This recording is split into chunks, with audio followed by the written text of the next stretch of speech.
จะจะคล้องถือไปคลายด้วยแค่นเอาไหมอันนั้นก็อันนั้นก็อันนี้ก็เนาะขันหนาทัดหลังสิจะไปจับเป็นนาแดงพูดอ่ะบอออกมาพี่ยุ่งกับพ่อยุ่งที่ไหนกระโปงกระเป๋าอาจจะจะไปอยากเขาก็สบอออกมาก็บอกแค่จะทำโปบ่เดี๋ยวที่พวกยุ่งตอมจะหาว่ามาแม่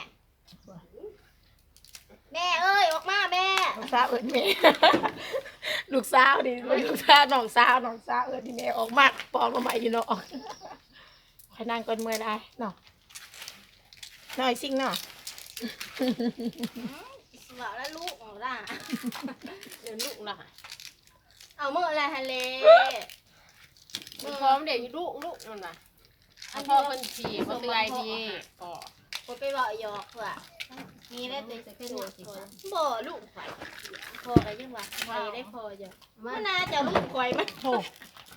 แม่มาเบิ่งหาตัวจะปอกหาอันนั้นหั่นโลเมียน้ำหั่นเด้อไปต้องปอกก็จะไปเลยช่องจอกแล้วก็แกได้หมดเสร็จเนี่ยมันนี่แนงตัวใดคือมันหยาบกระดองไปกินเฮิงเนาะ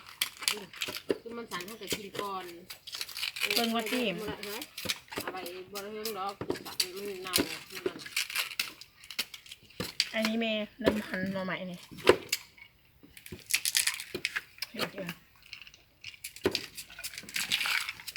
บอกหน่อยคือตีนั่งมองอะไรดีเยอะเลย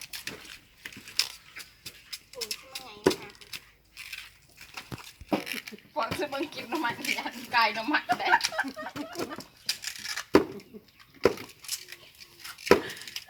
เดี๋ยวบอกลงไปฮะ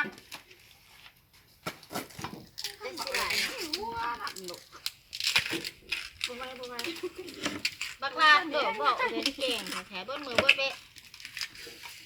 คอยไก่ซึ่งแม่เขาบอกว่าน้ำมันไม่ยังเอื่นก่อนเมื่อยแล้วบ่มันว่าเป็นไผ่เจ้านายคืนก็ได้เด้อจะหันแม่ไม่เดี๋ยวเช็คดังแล้วเลยพูดยังก็ดังเอื่อย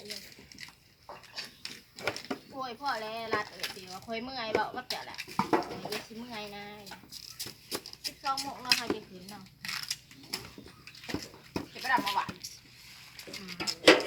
มินิบ้องก่อนโม่ไหนเท่มาไหนบอดีเท่นะบ่เนี่ยเท่เขาบอกท่านไปเท่หวานเหรอไปเฮิงแหละไปกับเปิ้ลแต่ท่านเอาออกตอนเสาร์เนี่ยตอนไหนแม่พูดมาแต่เขาบอกท่านไปเอานอใหม่เนาะมาหน่อยลงมาไหนสบายนึงไป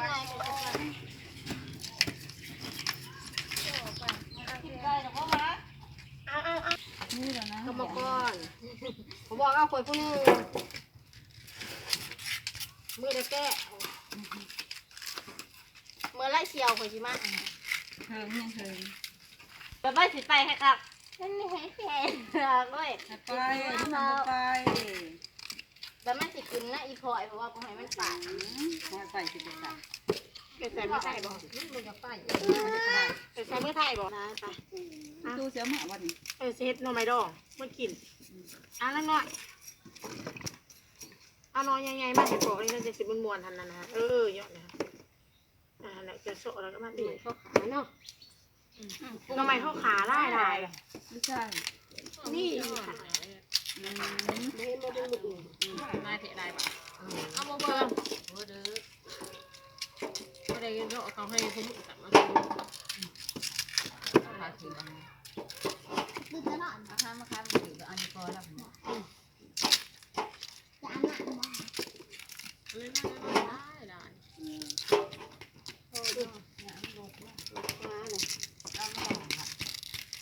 ลองพอดีน้อยหันเป็นนอไก่เขาลองทำไหนนะไม่ลองไม่กินไอ้บ้องคู่ปีกับผู้เบิร์ดไปจะหายสันตายเบิร์ดเพื่อนจะว่าส่งได้กินอยู่ยังจะสลอยท่านสลอยท่านกินอยู่บ้านหรือมาใช่ว่าว่าช้าแท้บอล มันขั้นหันเสียวจะเสียจ้าปามน้ำเดียว ห้าเสือห้าหน่อไม้ให้มันคัก ไปเนาะอีกบ่ขนาดแท้ เดี๋ยวเนาะนะตาซึมอยู่นั่งเมื่อกองไป ๆเนาะแห้งแล้วนะขันกับพวกขัน อันหน่อไม้ น้ำแค่นั้นบ่ น้ำอาบนั่นสบู่ อันเนื้อแน่งอันนี้เอาลองไปนอกไปหนาไปเมย์มันคัดไปโอ้ยังกัดไม่ออก ค่ะอันดูตีตัวอยู่คนมันเนาะยิงเป็นหมักเลย กำลังไข่ก่อน ให้อันนั้นให้มันนับก่อนจังเอาให้มันนับก่อนมันสิขั้นจะอุมันไหนไม่ให้มันใช้เสือ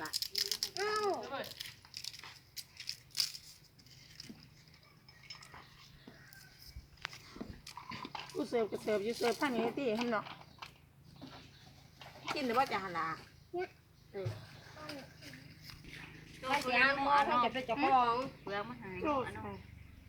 กินดีสินะ ดูหายนั่นหมอ โอ้ไปเก่ามึงเองมึงคักเลย แล้วขั้นอยู่ไหนเอาไว้ ลูกปัก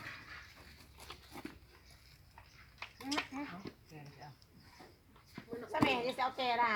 แต่เขาไปแกงญี่ปุ่นเขาแกได้ค่ะโอ้อันนั้นเนาะใส่ค่ะ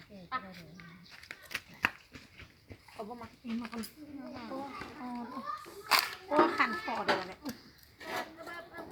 ลูกรถทันแม่ก็จะกินกันหนู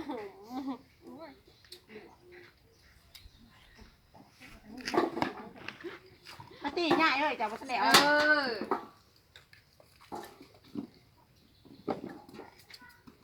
ใจต้องอย่างใหญ่เนาะ เดือบแล้วยิ่งได้แกนั่งนั่งแล้วข่อยมันดินด้วยครับมันดูเดียวมันดูเลยเฮ็ดย่างเสียกโดนโดนนั่นไตแล้วย่างอะไรแม่ค่ะ เจอบ่ได้คือจะติดตายบ่น่ะ ปวดขาเว้ย ไปเราได้อีแล้วเบาไปด้วยเราได้คือหนามได้ เป็นบะ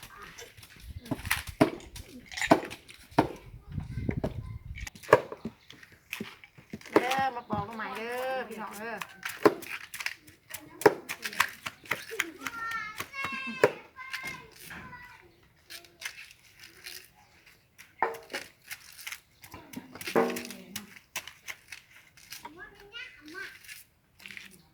ตายน้องเบิดนอนทำนี่จูเอ้ย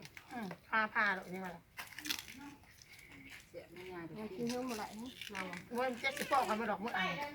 โอ้ตรงน้ำกันไม่เคยเฮิงหรอกจะเมื่อไปได้ข้าวเดียวกับเบิด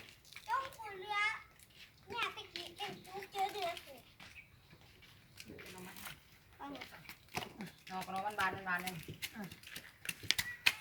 มึงเหมือนสิเอาอยู่ดอกไปญี่ปุ่นมาดองกัน เอาไอ้ตู้จะไม่เอาหรือเปล่า อีเมล ฝากเนี่ย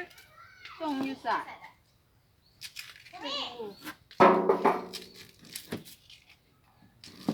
ตัวมันเป็นที่สิบรูปปั้นเด็กจะโดด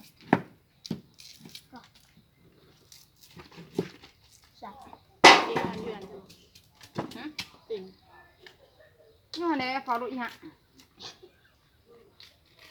ไม่ได้ออก จะหายแล้ว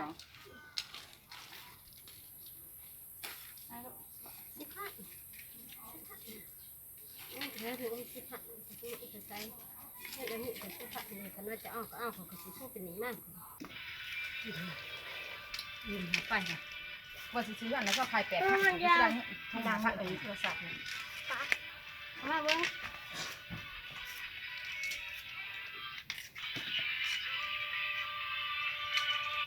ครับโดน เอา ไปใส่ ไม่ใช่ คนนี้น่ะ ใส่แล้วนี่ดิอันนี้เราก็สิไปละ ให้พูดจะกระตือนี่เด็กๆอ่ะมีใส่อาจารย์มีไม่มีเลือกชีมีเลือก เฮ้ยอันนั้นมีแต่ยิ้มไว้บ่าโอเคนะที่ตัวมันก็จะดักเอาในปูมันทำบ่อยู่ก็สันกูน้ำมีแต่ยิ้มไว้บ่าดูผู้เดียว ยับกระมังมาสิว่า เหรียญน้องมดเอา นี่บ่โอ้เนี่ยเด็กวีเด็กเนี่ยเด็กวีเด็ก